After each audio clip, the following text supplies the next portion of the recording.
Hi there, welcome to another episode of The Journey Amplified. On this episode, I am so excited. First of all, I'm being hosted by Tayo Adeyemi, the convener and founder of TMDC, the Mandate Development Center.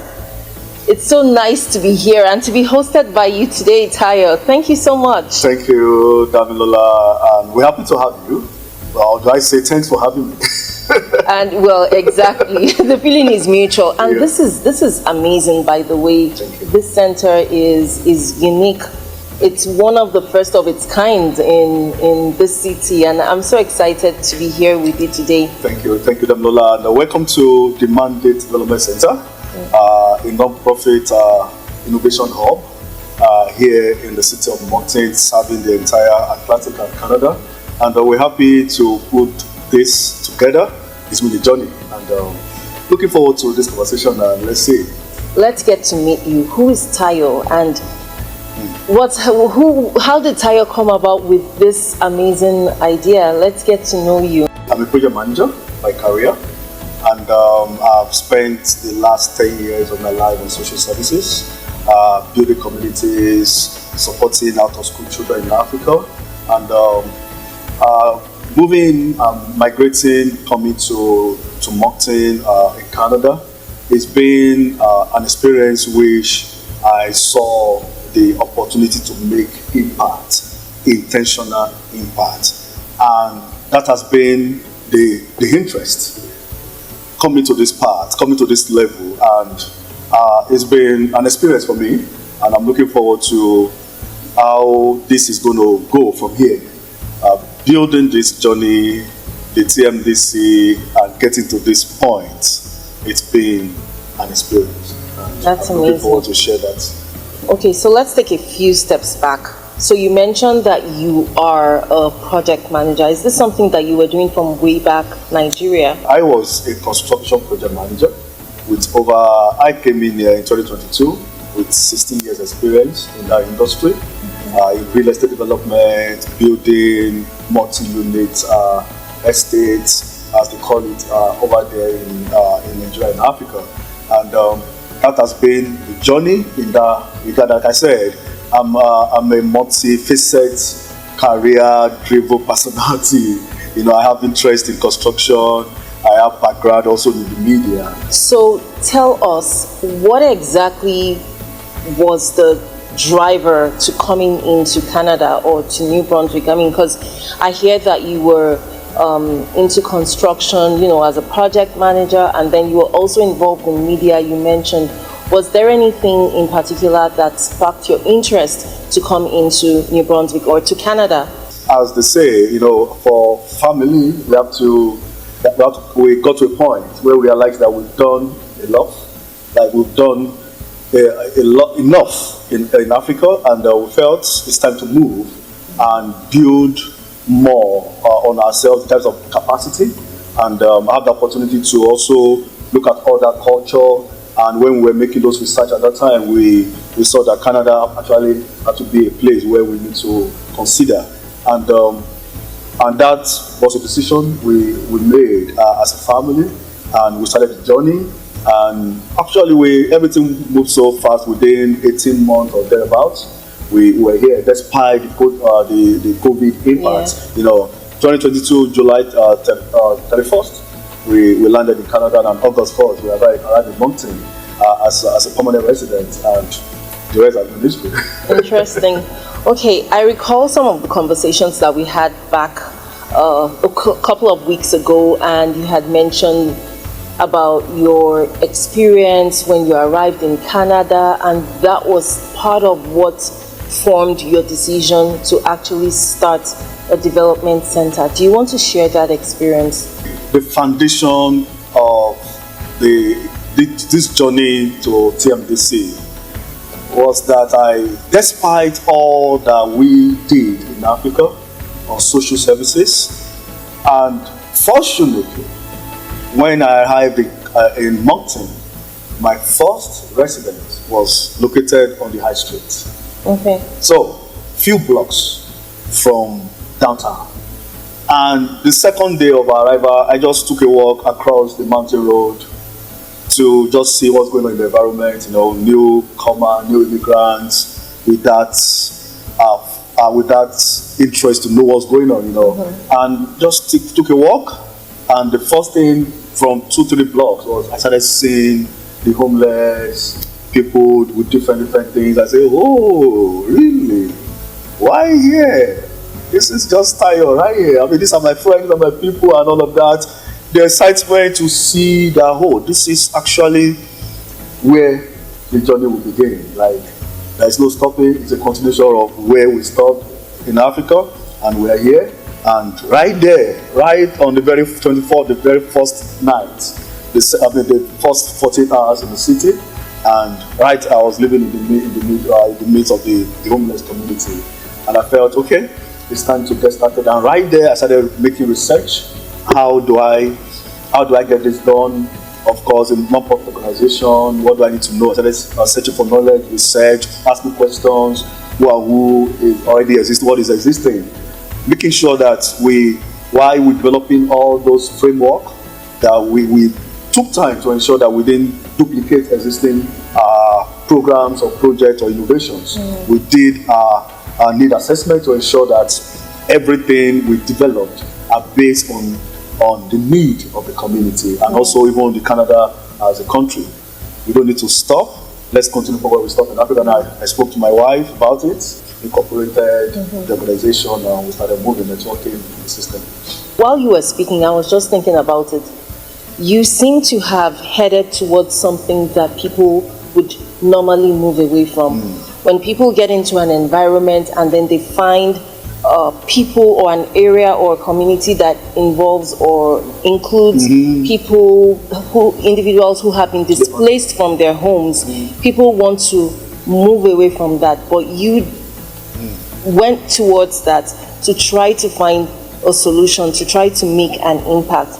And that is really huge. Did you have anything like from way back that made you drawn to communities or to issues like that? I think for me, for some people they had experience, some people maybe their story, their life journey or the impact or things that they believe in, maybe as a result of the experience they had in the past. But for me, it was just a passion to help at every opportunity that I have to just help. I just want to do it all the way. I don't want to know in as much it is legitimate, it is in the book.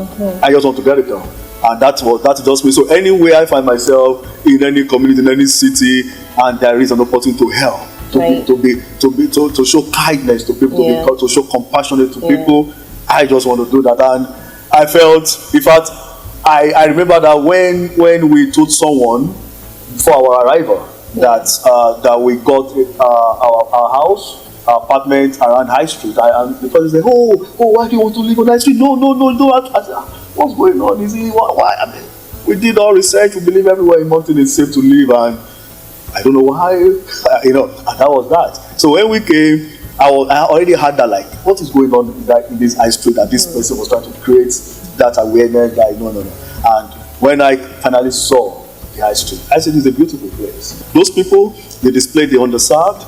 We believe there is so much impact that we can make at one life at a time. Absolutely. And that was why one of our framework that we all our programs that we call the Helping Hand. Right. The Helping Hand project is that with one helping hand at a time, we can save a life, and that life can be something.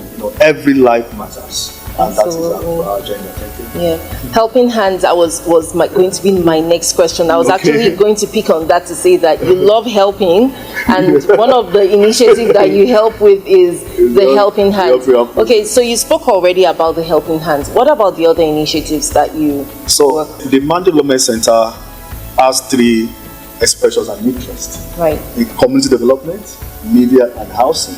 And our community development innovations has 4 programs and projects. The Helping Hand, of course. We also have the Threads of Hope, the Clothing Bank projects. We have the Homeless to Home project 1000, with ambitions to have acquired by construction a multifunctional housing unit affordable multifunctional housing unit for the homeless by 2030. And this is a project that we are launching, and we started a campaign immediately, which I'll be talking more about the project that we're working on the helping hand. And we also have the Future Canada project. This particular one is something that is very, very special to me. The Future Canada project has to do with the young people, with the young professionals. So we have developed this for framework as a sustainable innovation system that will drive socio-economic growth of any community. And I'm privileged to be here in Moncton, that we are having the headquarters of TMDC, that we believe an organization that will serve the entire Canada in the nearest future. We have a 5 years framework that we have developed that will be our roadmap to our socio-economic sustainable growth. And we are following it with our newly inaugurated council, which I call the power team. These are young innovators that has formed the system, and these are people that we're trusting that will shape the whole roadmap of TMDC. That's beautiful. So let's talk about the journey to developing this. How did you do it? I mean, I'm thinking about it. You were young. Of course, you did mention that you're a project manager. You probably have your career ahead and you have a family. But in spite of all of this, you're also a newcomer. You mentioned that you arrived in 2022. That's just 3 years here. How did you manage to develop such an initiative like this? Did you get help from the government? Was this all self-funded, or yes? Let's just hear about the journey. You know when I said passion, passion, when you have passion for something, is beyond what you want to gain, or the popularity, or the honor, or the applause that want to come with it. It's about being intentional that you are pursuing that goal and you are seeing the results. From the very, very onset that we incorporated, I conceived this idea to go ahead with the idea of TMDC, and incorporated the organization and started building the entire system. It was, I realized that this is something I'm going to do, and I have to be committed to it. I have to be consistent, and I also made up my mind that this will be done.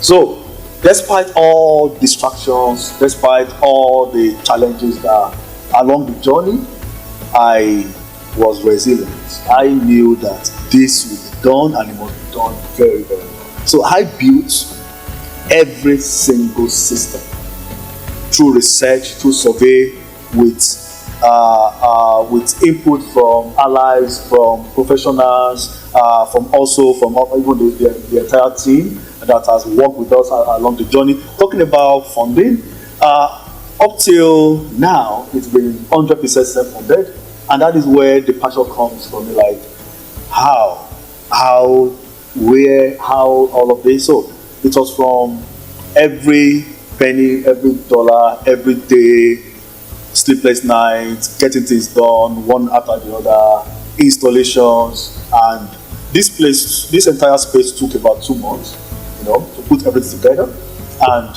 that is the spirit. So I was determined that this will be done, and I was committed to building it. And thanks to everyone that has been part of the journey, from where it doesn't make any sense, driving on Mountain Road with a friend of mine that I call Blaze, moving on the street, having conversations, even with a couple of our friends as well, that like, this doesn't make sense, they don't want to do this, and how do you want to fund it, and all of that. And today, we are here. Absolutely, and our community is truly blessed to have newcomers who are making impact like yourself here. And so one of the questions comes to mind: how does this give back to the community? I know that you've said a lot. You've spoken about the Future Canada project. You've spoken about the multi-unit building for those who have been displaced from their homes. You have. Do you want to speak a bit about what impact is going to give to the community? Like all of our programs together, all of them had just one goal: is to sustainably support the community, the tribal community. That from the helping hand that will support the under-displaced people or out of school children in Africa and any part of the world, training young people with hands-on skill learning programs. All of this has to impact everyone that have access to our programs and our projects. From sharing and distributing clothing to everyone that I need of it. Right. From distributing essentials to everyone that need to brush their teeth at a particular time that couldn't afford it. As many that need to get something done, resources, that need to have a knowledge about, awareness about and information about the city, newcomers that need to be integrated into the system. We have the community connector, the system already existing from the Southeast Economic Development that is also helping newcomers. So all of this together are to ensure that all our programs are to intentionally support everyone that have access to our programs. So that's why we call them sustainable innovation systems. Beautiful. So let's talk about partnerships. So you mentioned the Southeast Regional Service Commission already. What about newcomers, settlement centers? What about the shelters? What about the cities? Since we launched our space July 18th officially, and we have been busy every single day, every single opportunity to connect with everyone that exists in our communities. Everyone. Let me use this opportunity to say, in case you are there as a community stakeholder or you've not had any connection with us, we are coming to you. TMDC is coming to everyone, every door, every institution, every organization, every stakeholders, every corporate entity, every media. In as much you exist in our communities, we are coming to you. Our platform is a platform that everyone can try. We are not about competing. We are creating a platform for collaborations. It's not a platform where who is doing it. Oh, that is him or that. No. We don't. I don't want to be seen. I want the work to be done. I want people to be impacted. I want life to be transformed. And in as much you are doing something and you are intentional with it, we are coming to you. We want to work with you. So we want to see where like minds can come together and drive sustainable projects. So this is not a matter of it's TMDC. We have reached out to a couple of organizations. I don't want to start calling names now. I don't know if I'm permitted to do so. We have reached out to a couple of people in the communities. We have the Moncton that are helping us with our program right now with the Helping Hand project, community outreach, and we have the Magma. The entire Magma is putting all their weight behind us. So we are looking for you. So if we have not knocked your door yet, TMDC is coming, and we'll be working together. Isn't that inspiring? So inspiring. One of the things that excites me about sharing stories of newcomers on the Journey Amplified, and so seeing newcomers who are giving impact, who are giving back, who are inspiring, who are sources of inspiration in their community is really huge. And so on that note, I want to say thank you. Thank you for representing the newcomer community, the immigrant community so proudly. We are so inspired by the work that you are doing already so quickly. Indeed, we can tell that this is a work that has been done out of passion, and to think that you have done all of this self-funded and it's a non-profit organization. I commend you and thank you so much for hosting us today on your show and for letting us use this amazing space. And we hope to see more. So anything to expect, anything else to expect? I think I just want to have, because I heard you were talking about, the feeling about newcomers.